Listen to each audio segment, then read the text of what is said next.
So far in our interval library, we have octaves, we have major and minor seconds, also known as whole steps and half steps, and we have major thirds and minor thirds.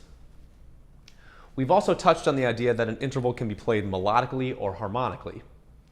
Playing an interval melodically means playing the two notes one after the other, either ascending or descending, which creates a little melody. Playing an interval harmonically means playing the two notes together so that they harmonize at the same time. In this video, we're going to introduce two new sets of intervals, fourths and fifths. Now, fourths and fifths aren't called major and minor like seconds and thirds are. They have a different set of descriptors. They're called perfect, augmented, or diminished. A perfect fourth is 5 half steps. To augment an interval, you simply expand it by a half step. So an augmented fourth is 6 half steps.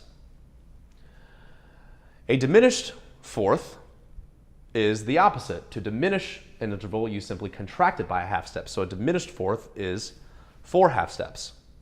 You'll notice that a diminished fourth is the same thing as a major third. It's the same distance. We're going to talk about those equivalents in a separate optional video if you're interested.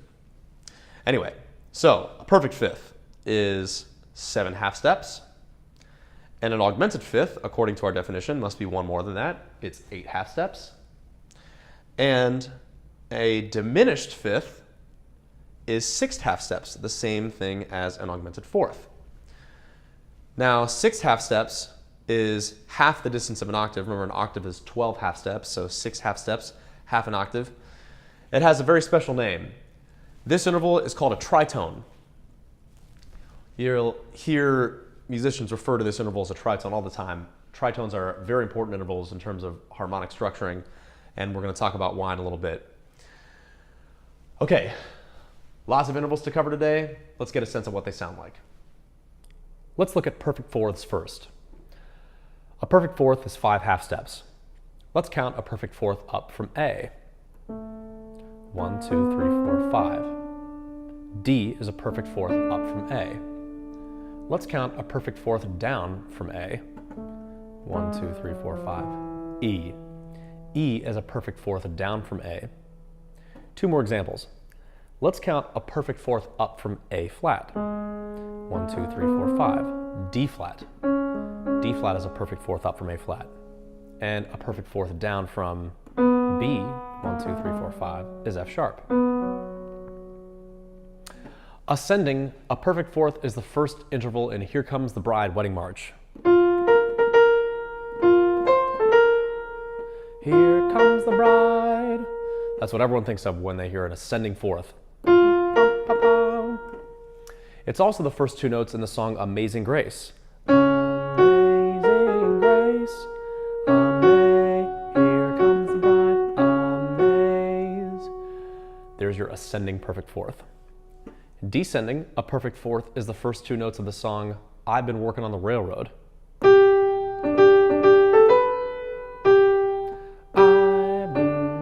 I've been. Descending perfect fourth. It's also the first 2 notes in the piano lick Shaving a Haircut.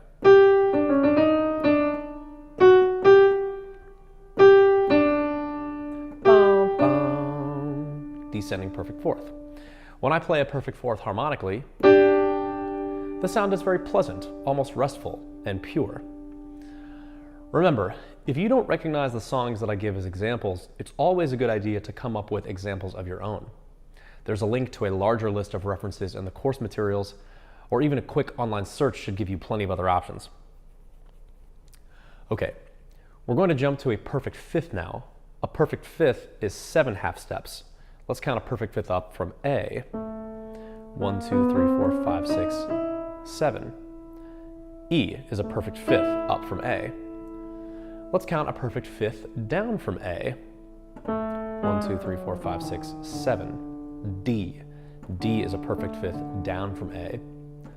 Ascending, the perfect fifth, is the first 2 notes of Twinkle, Twinkle, Little Star. Twinkle, twinkle, from from this C sharp to this G sharp, that's a perfect fifth. Twinkle, twinkle. An ascending perfect fifth is also the first two notes of the Star Wars theme song. Starts on this B flat.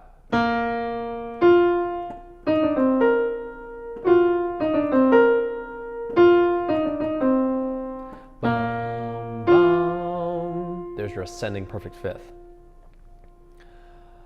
I'll throw one more in just because it's so good. The synth riff in the song Yeah by Usher. This first interval here, right there, that is an ascending perfect fifth.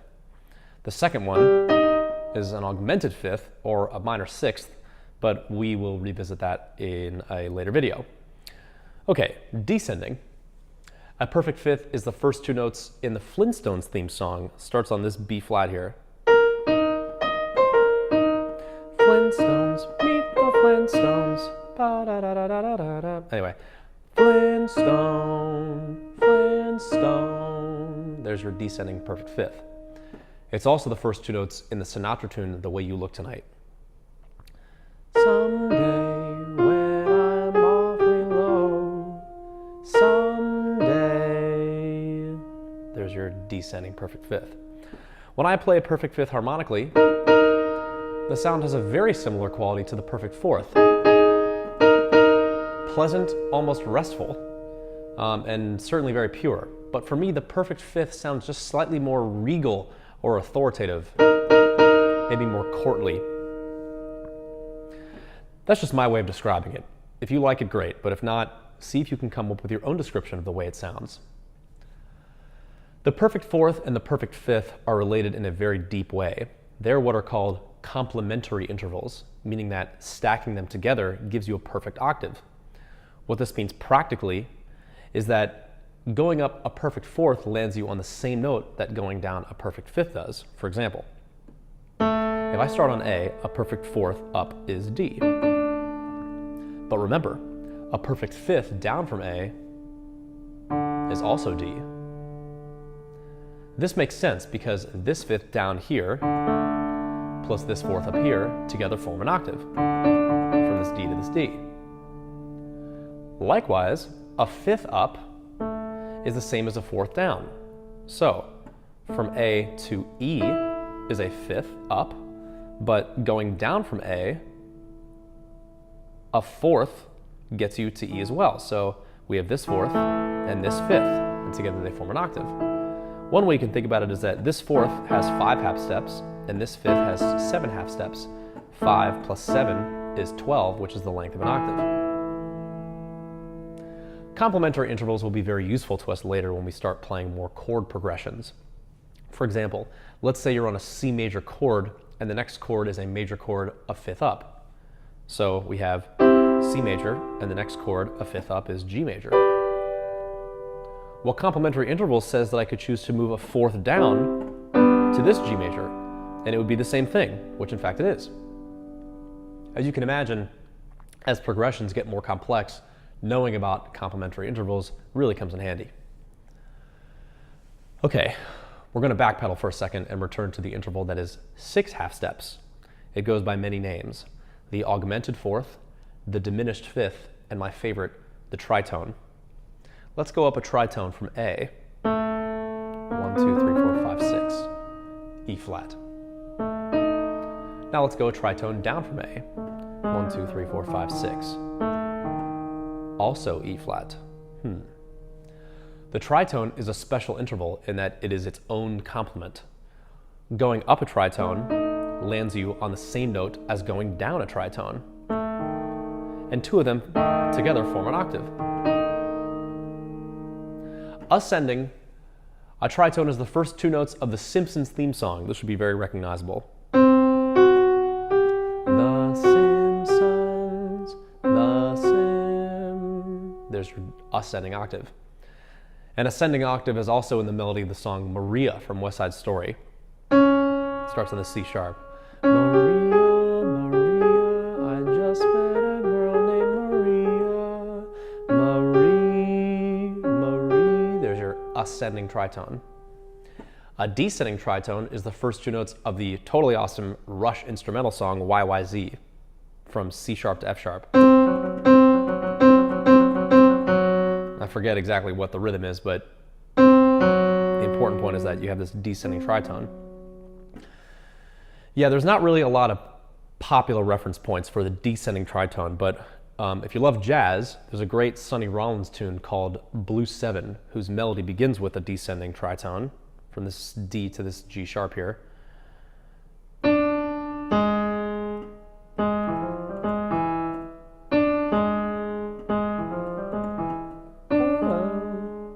Anyway, harmonically, a tritone is one of the most dissonant intervals in music. When you play it, it sounds tense, harsh, and foreboding. Somewhere around the 18th century and possibly before, people associated this interval with the devil, and it's often referred to as the devil's tritone or the devil's tone.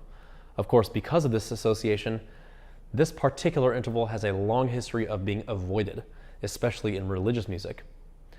But around the 18th century or so, it started to become more accepted, and as we'll see later in the course, it has become one of the most important intervals in creating tension and resolution. We are briefly going to touch on the augmented fifth here as well, just to lay a foundation for some exercises coming up.